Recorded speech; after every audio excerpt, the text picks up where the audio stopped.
وزیراعظم پاکستان سید یوسف رضا گیلانی گڑھی خدا بخش میں میڈیا سے گفتگو کر رہے ہیں۔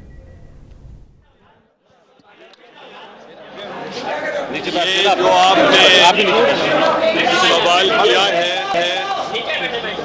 جو آپ نے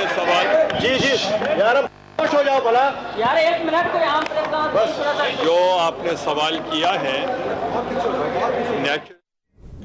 وزیر اعظم پاکستان سید یوسف رضا گیلانی اس وقت گڑھی خدا بخش میں موجود ہیں اور وہ میڈیا سے گفتگو کر رہے ہیں۔ آپ کو بتا چلیں کہ وزیر اعظم اب سے کچھ پہلے گڑھی خدا بخش پہنچے اور انہوں نے بے نظیر بھٹو شہید کے مزار پر حاضری دی۔ اس وقت وہ میڈیا سے بات چیت کر رہے ہیں۔ مکمل ہو چکی ہیں اور جو میٹر ہے وہ سب جوڈس ہے، اور جب CC کی میٹنگ ہوگی اور اگر کچھ پورشنز ظاہر کرنے کی ضرورت محسوس ہوئی تو وہ انٹیریئر منسٹر جو ہیں وہ اس کو ظاہر کریں گے۔ ہم یہ بھی نہیں چاہتے کہ کسی وجہ سے کوئی انکوائری متاثر ہو، تو اس لیے the matter is sub Judas. اس سے زیادہ ذمہ داری کس کی بنتی ہے؟ امریکہ ملوث ہے۔ اگر آپ عالمی سازش کہتے ہیں اس کو، تو اس میں کیا طالبان ملوث ہے، القاعدہ ملوث ہے یا امریکہ ملوث ہے؟ دیکھیں، اگر میں نے بتانا ہے تو پھر پرائم منسٹر ہے سر آپ۔ نہیں، پرائم منسٹر ضرور ہوں مگر میں جج نہیں ہوں۔ اچھا سر، کیا کہیں گے آپ شہادت کے حوالے سے بات کرنے میں دہلی عوامی آواز، یہ عمران خان کا جلسہ اور میمو اسکینڈل اور پیپلز پارٹی کے حکومت کے خلاف جو ابھی آ رہی ہیں، آپ نے کہا کہ جنرل جمہوریت پسند، کیا سمجھ رہے ہیں کہ آپ واقعی انشورنس ہو گئی ہے حکومت میں؟ میں آپ کو صرف گزارش کرنا چاہ رہا ہوں، پاکستان پیپلز پارٹی کی ایک بہت ہی طویل جنگ ہے، اور پاکستان پیپلز پارٹی ایک نظریے اور فلسفے کا نام ہے، اور جو دوسری جماعتوں کے ساتھ لوگ جا رہے ہیں جن کا آپ نے نشاندہی کی، ان کا کوئی فلسفہ نہیں ہے، کوئی نظریہ نہیں ہے، وہ ایک بنچ آف اپرچونسٹ ہیں جو ایک طرف جا رہے ہیں۔ یہ ایک کنگز پارٹی جب بنتی ہے تو وہ کنگ کے ساتھ ہی وہ پارٹی دفن ہو جاتی ہے، تو اس لیے آج وہ سارے جو اولڈ کنگ تھے ان کے تمام جو لوگ تھے، پیروکار تھے، وہ ایک جماعت میں اکٹھے ہونے کی کوشش کر رہے ہیں۔ مگر پاکستان پیپلز پارٹی چونکہ نظریے کا نام ہے، یہ موسم کس قسم کا کیوں نہ ہو، سردی ہو، گرمی ہو، طوفان ہو، بارش ہو، یہاں کے لوگ کمیٹڈ لوگ ہیں، اور ہمیں خوشی ہوئی کہ وہ کمزور دل حضرات جو ہمارے ساتھ گزارا نہیں کر سکتے تھے، بہتر ہے کہ وہ پہلے چلے گئے ہیں، ورنہ بعد میں الیکشن کے دوران وہ پاکستان پیپلز پارٹی کو نقصان پہنچاتے۔ آپ نے دیکھا ہوگا کہ ہر دور میں کوشش کی گئی کہ کسی نہ کسی طریقے کے ساتھ ایک اختلاف پیدا ہو انسٹیٹیوشنز کے درمیان۔ پہلے صدر اور وزیر اعظم کے درمیان اس قسم کی کوششیں کی گئیں، وہ کامیاب نہیں ہوئیں۔ پھر انہوں نے سوچا کہ ایک عدلیہ کے ساتھ ایسی بات کی جائے، اور ایک بیان دے دیا گیا کہ پرائم منسٹر جو ہیں وہ عدلیہ کے ججز کے ڈی نوٹیفیکیشن کرنا چاہتے ہیں، اور آپ کو یاد ہوگا وہ بھی ان کی سازش ناکام ہو گئی۔ اب تیسری سازش انہوں نے یہ کی کہ میں شاید جنرل کیانی اور جنرل پاشا کو جو ہے وہ ان کو ڈی نوٹیفائی کر رہا ہوں، تو وہ بھی میں نے ڈسپیل کر دیا کہ ہمیں کوئی ایسی ضرورت نہیں ہے، ہم جمہوری قوتیں ہیں، اور محترمہ بے نظیر بھٹو شہید کا جو فلسفہ تھا، مفاہمت کی سیاست، ہم سب کو ساتھ لے کر چلنا چاہتے ہیں۔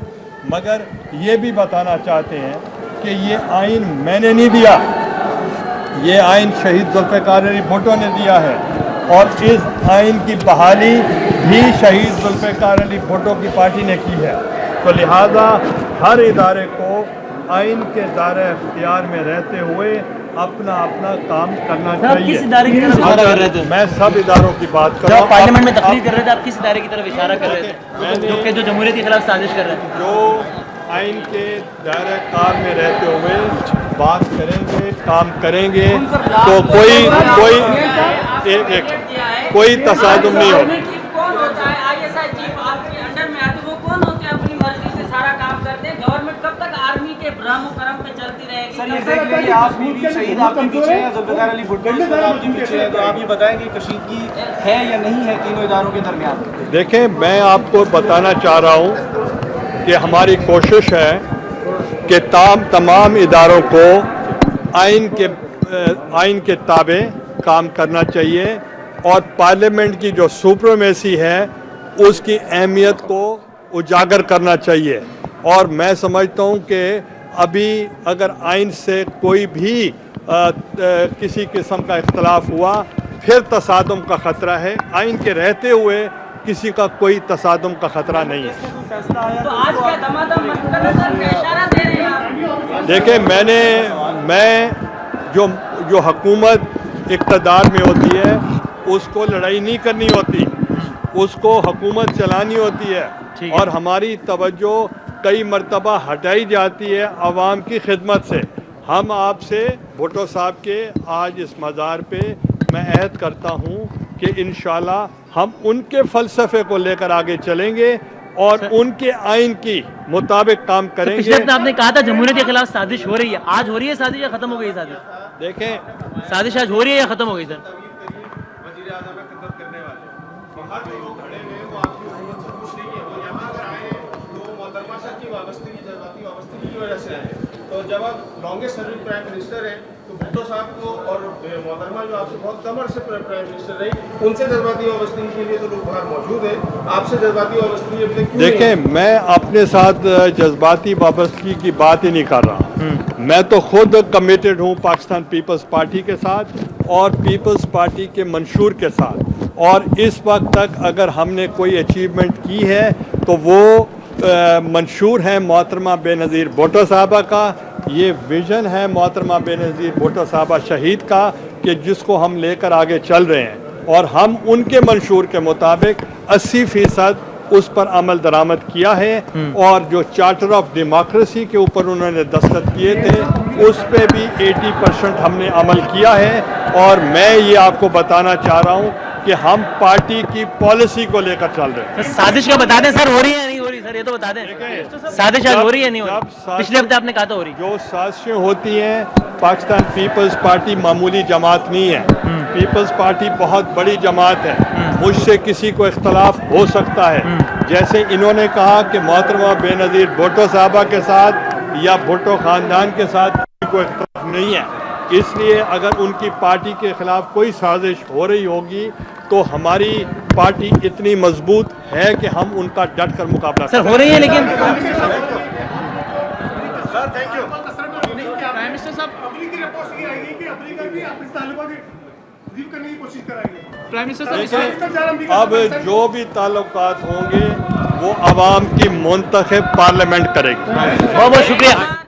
وزیر اعظم پاکستان سید یوسف رضا گیلانی گڑھ خدا بخش میں بے نظیر بھٹو شہید کے مزار پر حاضری کے بعد میڈیا سے گفتگو کر رہے تھے. انہوں نے سازش کا ذکر کیا. ان کا یہ کہنا تھا کہ ہماری حکومت جب سے آئی سازشوں کے لپیٹ میں رہی. انہوں نے کہا کہ سب سے پہلے میرے اور صدر مملکت کے درمیان لڑوانے کی سازش کی گئی, وزیر اعظم اور عدلیہ کے خلاف سازش کی گئی, ان کو لڑوانے کی سازش کی گئی, اور بعد اب ہمیں فوج کے ساتھ لڑوانے کی بھی سازش کی گئی ہے. تاہم انہوں نے واضح طور پر کہا کہ جنرل کیانی اور پاشا کو ڈی نوٹیفائی نہیں کر رہے. اس سے پہلے انہوں نے محترمہ بے نظیر بھٹو شہید کی قبر پر حاضری دی, مزار پر حاضری دی, اور فاتحہ خوانی کی اور پھولوں کی چادر بھی چڑھائی. ان کے ہمراہ وزیر اعلیٰ سندھ سید کامل شاہ بھی تھے. اس کے علاوہ دیگر پاکستان پیپلز پارٹی کے عہدیداران اور وزیر داخلہ رحمان ملک نے بھی ان کے ہمراہ بے نظیر بھٹو شہید کے مزار پر حاضری دیا. بہت اہم بات کی, بہت سارے سوالات پوچھے گئے میڈیا کی جانب سے وزیر اعظم پاکستان سید یوسف رضا گیلانی سے, اور کچھ افواہیں جو کہ ملک میں ابھی بھی موجود ہیں, اور وہ یہ ہیں کہ اب حکومت کا اگلا نشانہ ہے وہ جنرل کیانی اور پاشا ہو سکتے ہیں. ان کو ہٹانے کے حوالے سے افواہیں ملک میں جاری ہیں, اور یہ بھی کہا جا رہا ہے جیسا کہ آج آسمان جہانگیر نے بھی سپریم کورٹ آف پاکستان میں یہ بات کی کہ موجودہ وزیر اعظم سید یوسف رضا گیلانی جنہوں نے ایکسٹینشن دی تھی چیف آف آرمی اسٹاف کو اور D G I S I کو, وہ ڈی نوٹیفائی بھی کر سکتے ہیں, ان کا اختیار ہے. تاہم وزیر اعظم پاکستان نے واضح طور پر یہ کہا ہے کہ جنرل کیانی اور پاشا کو ڈی نوٹیفائی نہیں کر رہے. مختلف سیاسی جماعتوں کے حوالے سے جب ان سے بات کی گئی کہ پیپلز پارٹی کے لوگ پیپلز پارٹی چھوڑ کر جا رہے ہیں, تحریک انصاف کا نام لیے بغیر انہوں نے کہا کہ تحریک انصاف مفاد پرستوں کا ٹولہ ہے اور وہ اب ایک کنگز پارٹی کے طور پر سامنے آئی ہے. کے علاوہ وزیراعظم گیلانی کا یہ بھی کہنا تھا کہ پاکستان پیپلز پارٹی کمزور جماعت نہیں ہے، اس لیے سازشوں کا ڈٹ کر مقابلہ کریں گے۔ یہ تمام گفتگو وزیراعظم سید یوسف رضا گیلانی نے سابق وزیراعظم بے نظیر بھٹو کے مزار پر حاضری کے بعد میڈیا سے گفتگو